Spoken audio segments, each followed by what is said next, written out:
One of my all-time favorite topics, connection, building relationships with other people. This is something, for those of you that have known me for a long time, you know it is my forte, something that I'm known for. Now, here is an interesting part of that. I'm actually an introvert who historically, especially in my career, which was largely in the corporate world for 17 years, it was, client relationship positions and business development positions where I was constantly building relationships with others.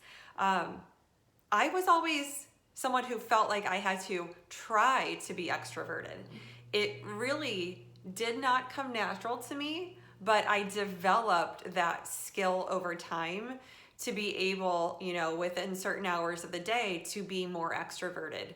But I really, really needed a lot of time to recharge. I really needed a lot of space to fill myself back up before I could go and do that again the next day.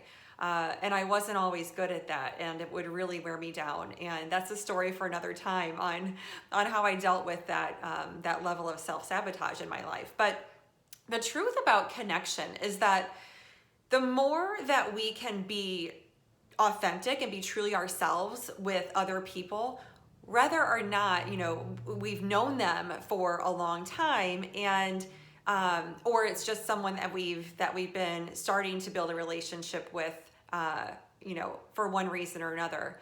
But being our true authentic self does not look like approaching someone or cultivating a relationship with someone from a place of being fake or not being genuine.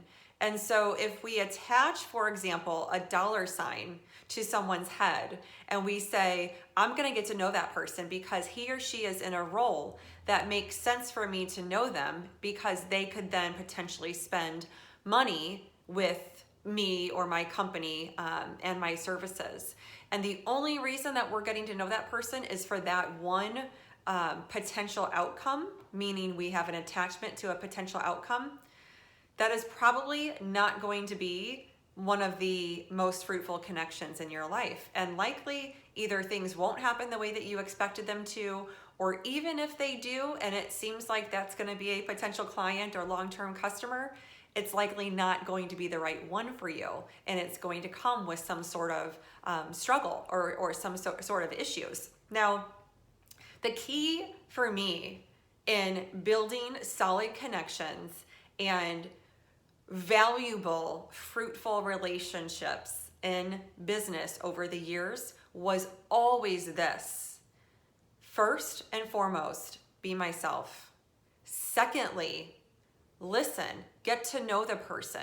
And by that, I don't mean sit there and ask them questions and interrogate them and make them feel as if they're put on the spot. Because I never liked that when people did that to me. I really didn't. So it just means have an authentic conversation. If they seem to be one who's driving the questions, let them ask a few, but then pause and then you ask some questions. Again, rather than have that interrogative type of conversation, share in the conversation. The other thing is this: be vulnerable. Be the first to do it, and you will be amazed at how fast that relationship will deepen. You can have a deep connection with someone after meeting them only one time. I did this all the time. None of it was on purpose or intentional. I didn't walk into a meeting saying, I'm going to have a deep connection with this person in 45 minutes. No, I went in with no expectation. I went in just with the intention of getting to know that person and potentially helping that person.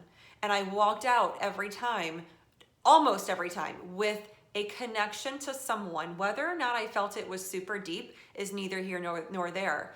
But more relationships than not did turn into something fruitful, whether we did business together, whether I helped them in another area of their life, they helped me in another area, introductions came to others that we, either of us did business with, etc. And honestly, this leads to the long-term valuable relationships in your life.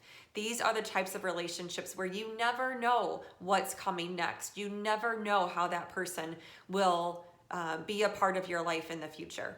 And so this is an area to really, really, really consider, especially as we potentially re-enter the workplace and we can engage, face to face more to more or more and more. This is definitely a good area to really start to look at as far as how you run your business and what types of relationships you're cultivating and how you're doing that.